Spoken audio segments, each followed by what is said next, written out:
അയ്യോ അവിടെ എന്തുവാ തോറ്റിട്ട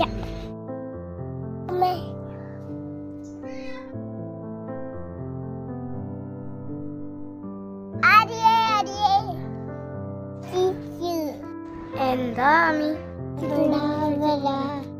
ആ ശരി വാ. എന്തുവാ ആമി? അങ്ങോട്ട് തോറ്റിട്ടേ. ഇവിടെ എന്തുവാ?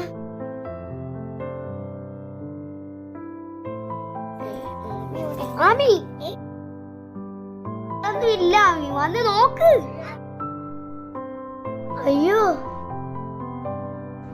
ആമി നിക്കവിടെ. ആമി അവിടെ ആമിനെ കാണുന്നില്ലല്ലോ. ഇവളെങ്ങോട്ടാ ഇത്തരോട്ടെന്ന് പോയ?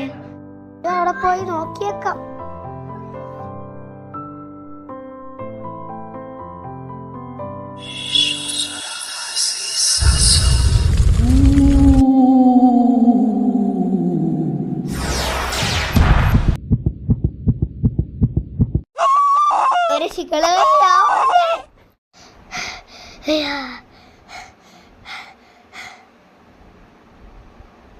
അയ്യോ എന്റെ ഉടുപ്പിന്റെ കളറെല്ലാം മാറിയല്ലോ, ഉടുപ്പ് മാറിയല്ലോ. അയ്യോ പ്രേതത്തിനാ എന്റെ കൂടെ എടുത്ത് വരുന്നത്. ഇത് എന്തിനാ ഇവിടെ നിൽക്കുന്ന? ഓ ബാക്കിയെ പോയി. അയ്യോ അയ്യോ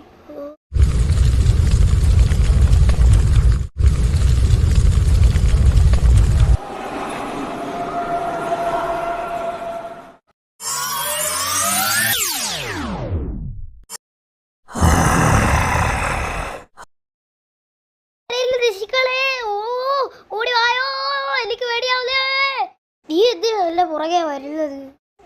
നീ ആരാ? നിനക്ക് എന്താ വേണ്ടത്? നിനക്കറിയണോ ഞാൻ ആരാന്ന്?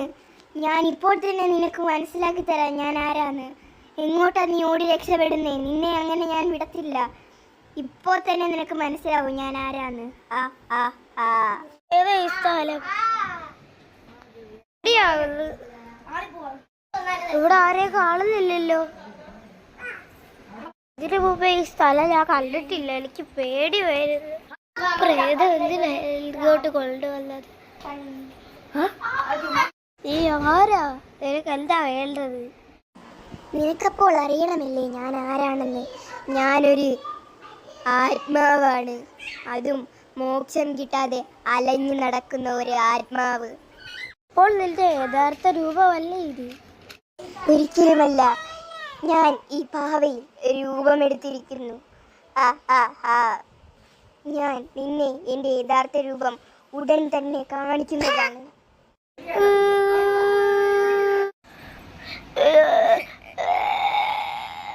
എൻ്റെ കൂടെ വരാം, പക്ഷെ നീ എന്നെ ഒന്ന് ചെയ്യല്ലേ. എല്ലാം കേൾക്കാം ഞാൻ. അങ്ങനെയെങ്കിൽ ശരി, ഇപ്പോൾ തന്നെ നിന്നെ ഞാൻ എൻ്റെ യഥാർത്ഥ രൂപം കാണിക്കാനായി കൊണ്ടുപോകും. ഇവിടെ വെച്ചല്ല, വേറൊരു സ്ഥലത്ത് വെച്ച്. നീ എൻ്റെ കൂടെ ഇപ്പോൾ തന്നെ വരും.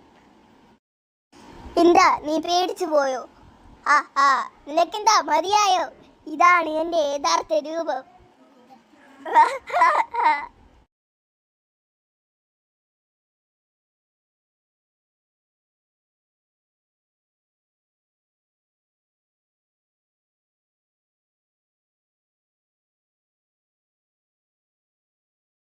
അയ്യോ ഇതെന്താ എന്റെ മുഖത്ത്?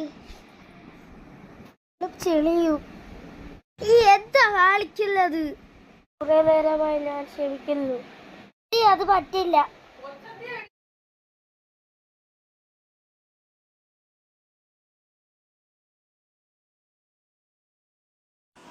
ഞാൻ മാളു. നിനക്കറിയണോ എൻ്റെ കഥ?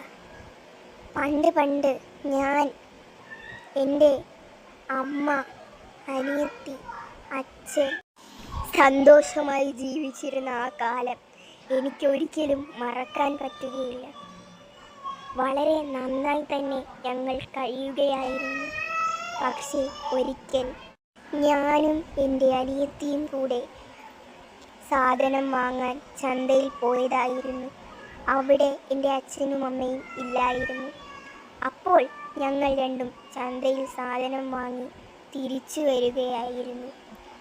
കാട്ടിൽ ഇടയിലാണ് ഞങ്ങളുടെ വീട്. ചെറിയ പലകകൾ കൊണ്ട് ഉണ്ടാക്കിയ വീടാണ് ഞങ്ങളുടേത്. എങ്കിലും ഞങ്ങൾ സന്തുഷ്ടരായിരുന്നു, സ്നേഹമുണ്ടായിരുന്നു അവിടെ. ഞങ്ങൾ അങ്ങനെ കാടിനിടയിൽ കൂടെ നടന്നു വരികയായിരുന്നു. പക്ഷേ അപ്പോൾ ഞങ്ങൾക്ക് വഴിതെറ്റി. ഞാൻ എൻ്റെ അനിയത്തിയുടെ കയ്യിൽ മുറുക്കെ പിടിച്ചു. അവളെ എനിക്ക് ഒത്തിരി ഇഷ്ടമായിരുന്നു, അവൾക്ക് എന്നെയും. അങ്ങനെ കാടിനിടയിൽ വഴിതെറ്റിയ ഞങ്ങൾ എല്ലായിടത്തും പരതി ഞങ്ങളുടെ വീട് അന്വേഷിച്ചു. പക്ഷെ ഞങ്ങൾ ചെന്ന് എത്തിയത് കൊടും കാട്ടിലായിരുന്നു. വന്യമൃഗങ്ങളും കുറേയധികം ജീവികളുമുള്ള കാട്. അവിടെ കുറേയധികം മൃഗങ്ങളെക്കാൾ എനിക്ക് പേടിയായി തോന്നിയത് കുറേയധികം മനുഷ്യരെയാണ്. അവർ ഞങ്ങളെ എന്തെങ്കിലും ചെയ്യുമോ എന്ന് എനിക്ക് പേടിയുണ്ടായിരുന്നു. എൻ്റെ പേടി പോലെ തന്നെ സംഭവിച്ചു. കുറേ മദ്യപാനിയും മയക്കുമരുന്ന് ഉപയോഗിക്കുന്ന കുറേയധികം മനുഷ്യർ അവർ എന്നെ കൊല്ലാനായി എൻ്റെ അടുത്തേക്ക് വരുന്നു. ഞാൻ കണ്ട് പേടിച്ച് എൻ്റെ അനിയത്തിയുടെ കൈ മുറുകെ പിടിച്ച് അവളെയും കൊണ്ട് ഓടി. പക്ഷേ എൻ്റെ കാൽ തെറ്റി ഞങ്ങൾ അവിടെ വീണു.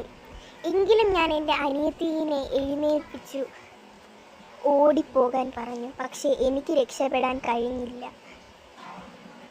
അവൾ കുഞ്ഞായതുകൊണ്ട് അവൾക്കും വഴിയറിയില്ലായിരുന്നു. അങ്ങനെ അവളും നടന്ന് കുറേ ദൂരം പോയി. എന്നിട്ട് നിന്റെ അനിയത്തിക്ക് എന്ത് സംഭവിച്ചു?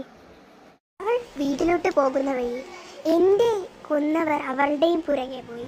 പക്ഷേ മരിച്ചെങ്കിലും ഞാൻ അവളെ രക്ഷിച്ച് എൻ്റെ വീട്ടിലേക്ക് എത്തിച്ചു. അവർ പകുതി വഴി അവളെ കാണാതായപ്പോൾ എവിടേക്കോ മറഞ്ഞുപോയി. അവൾക്ക് എന്നെയും എനിക്ക് അവളെയും ഒത്തിരി ഇഷ്ടമായതുകൊണ്ട് ഞാൻ എപ്പോഴും അവളെ കാണാനായി ഭൂമിയിലേക്ക് വരുമായിരുന്നു. അവളെ കണ്ട് സംസാരിക്കുമായിരുന്നു. പക്ഷേ ഒരിക്കലത് സംഭവിക്കാൻ പാടില്ല എന്ന് വെച്ചത് തന്നെ സംഭവിച്ചു. ഒരിക്കൽ ഞാൻ ഭൂമിയിലേക്ക് അവളെ കാണാൻ വന്നത് അവൾ അവിടെ മരിച്ച നിലയിൽ കിടക്കുന്നു. ഇത് കണ്ട് മനസ്സ് തകർന്ന് ഞാൻ പ്രതികാരദാഹവുമായി അലഞ്ഞു നടന്നു. ഞാൻ അവരെ തേടിപ്പിടിച്ച് കൊന്നുകളഞ്ഞു. എന്നെ കൊന്ന 3 പേരെയും ഞാൻ എണ്ണി പകരം ചോദിച്ചു തന്നെ കൊന്നു. അങ്ങനെ ഞാൻ എൻ്റെ പ്രതികാരം വീട്ടി. പുറകെ എന്തിനാ വരുന്നത്? നീ എന്തിനാ എന്നെ ശല്യം ചെയ്യുന്നത്? നിന്റെ പുറകെ ഞാൻ വരുന്നത് നിന്നെ ഉപദ്രവിക്കാനും കൊല്ലാനും ഒന്നുമല്ല. നിന്റെ അനിയത്തി കാണാൻ എൻ്റെ അനിയത്തിയെ പോലെ തന്നെ ആണ്. അതുകൊണ്ട് എനിക്ക് നിന്റെ അനിയത്തിനെ ഒരുപാട് ഇഷ്ടമാണ്. അവളെ ഞാൻ ആദ്യമായി കണ്ടപ്പോൾ അവൾ എന്നെ കണ്ട് പേടിച്ചു. അതാണ് ശരിക്കും സംഭവിച്ചത്. നിന്റെ അനിയത്തിനെ ഒന്ന് എനിക്ക് കാണിച്ചു തരാമോ? അവളെ എനിക്ക് ശരിക്കും ഇവിടെ കൊണ്ടുവരാൻ പറ്റില്ല. എങ്കിലും ഞാൻ അവളുടെ ഒരു രൂപം ഉണ്ടാക്കി നിന്നെ കാണിക്കാം. അവൾ 2 മിനിറ്റിന് മാത്രമേ എൻ്റെ കൂടെ നിൽക്കൂ. ഇതാണ് എൻ്റെ അനിയത്തി. എൻ്റെ അനിയത്തിനെ പോലെ തന്നെയുണ്ട്. അല്ല, ഇതെൻ്റെ അനിയത്തി തന്നെയാണ്. ഞാൻ നിന്നെ തെറ്റിദ്ധരിച്ചയാണ്.